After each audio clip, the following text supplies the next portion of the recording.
Hey folks, Jim Thomas here, Fitness Management and Consulting, and welcome to our channel today. I appreciate y'all being here. And if you're new to the channel, if you're finding us that very first time, welcome. It's good to have you. And our topic for today, it's 5 managerial functions of a gym sales manager.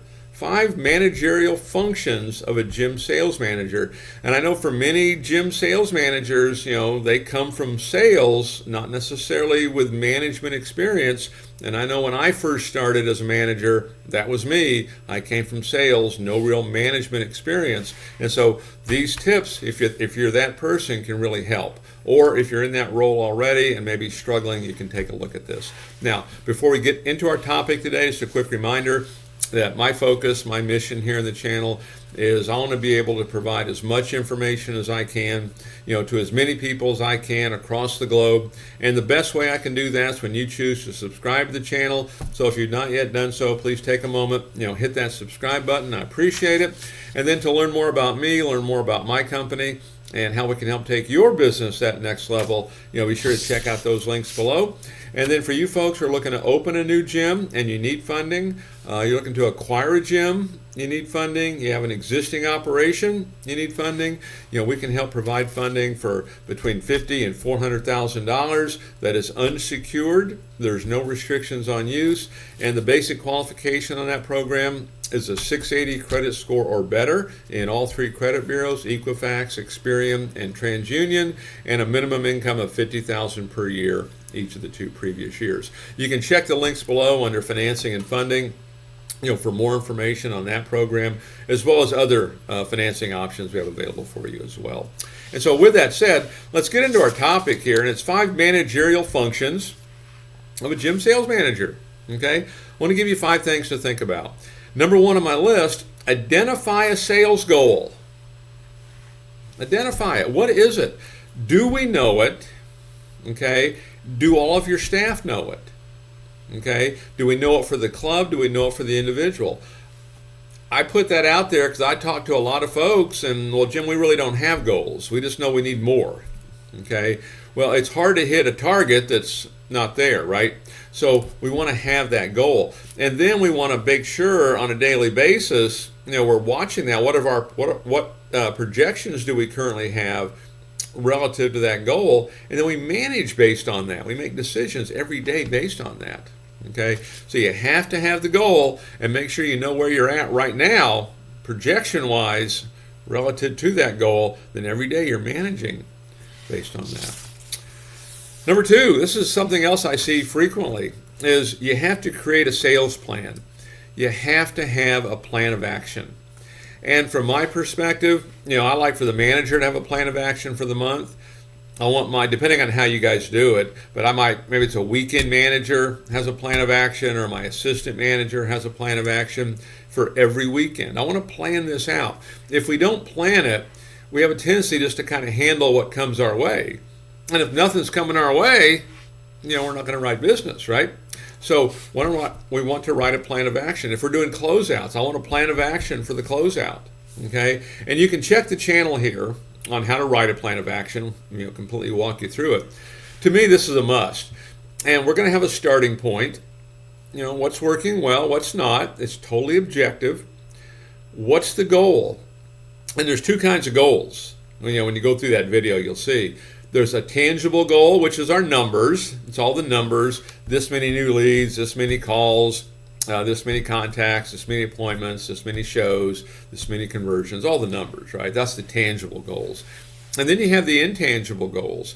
The intangibles, they don't get talked about near enough, but intangible goal, I want to create belief that we can actually do this, okay? We need to create urgency. We need to create more confidence. And then we're going to have the plan. Okay, what's our plan to hit those tangibles? What's the plan to hit the intangibles? And then roadblocks and setbacks. What are potential roadblocks and setbacks? There's no shortage of them, but maybe pick 2 or 3. And then if that happens, now what's the plan? Okay, I tell you, a common roadblock and setback, holiday. Holiday. Their patterns change. What they do changes. All of a sudden, no one's walking into your business.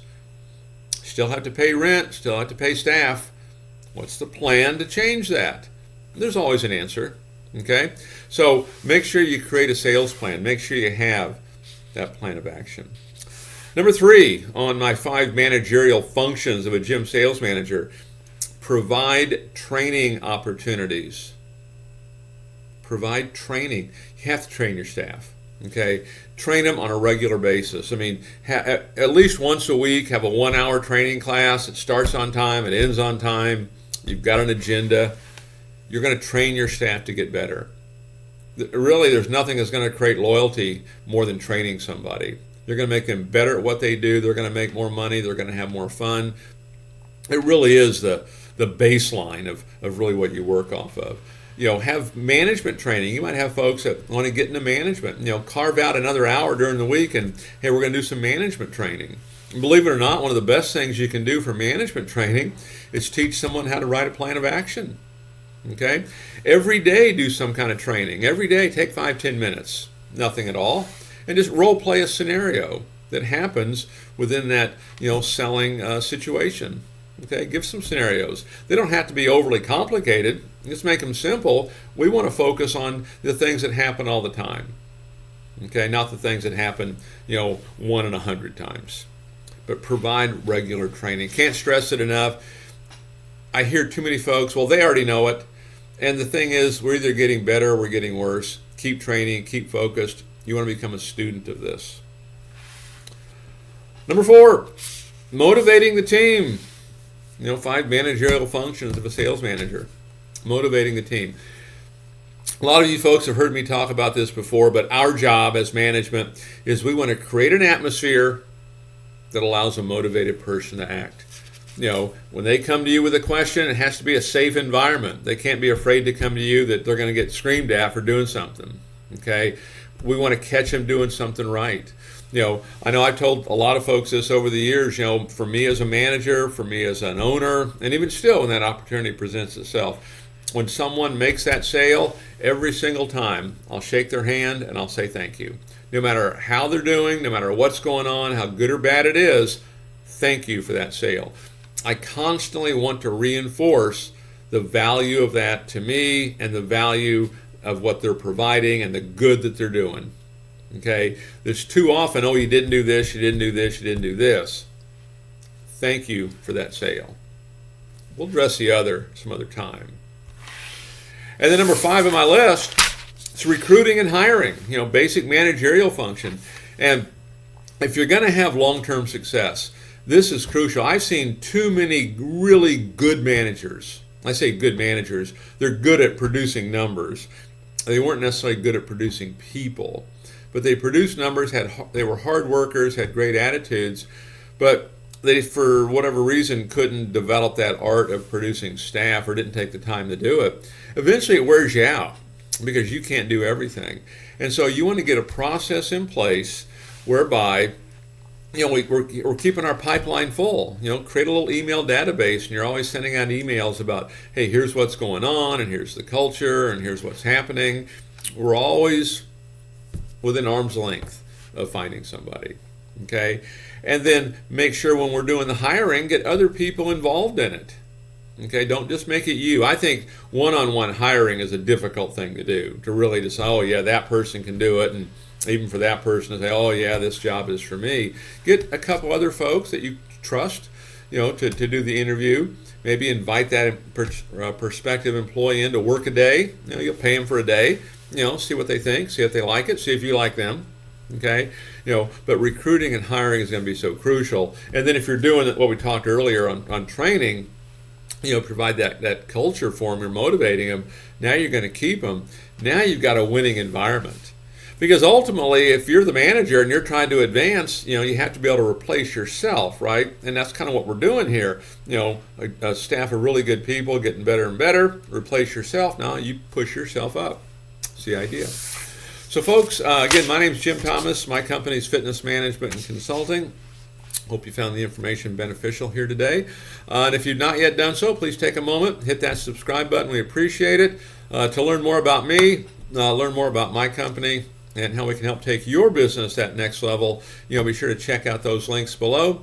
And then again, for you folks who are looking to open a new gym and you need funding, you are looking to make an acquisition, you need funding, you have an existing operation, you need funding, we can help with funding from between $50,000 and $400,000. It's unsecured. There's no restrictions on use. The basic qualification for that program is a 680 credit score or better in all 3 credit bureaus, Equifax, Experian, TransUnion, and then a minimum credit or minimum income of $50,000 per year each of the 2 previous years. You can check the links below under financing and funding for more information on that, as well as other financing options that we have for your business. So folks, again, my name is Jim Thomas. We appreciate you being here, and we look forward to seeing you all in that next video.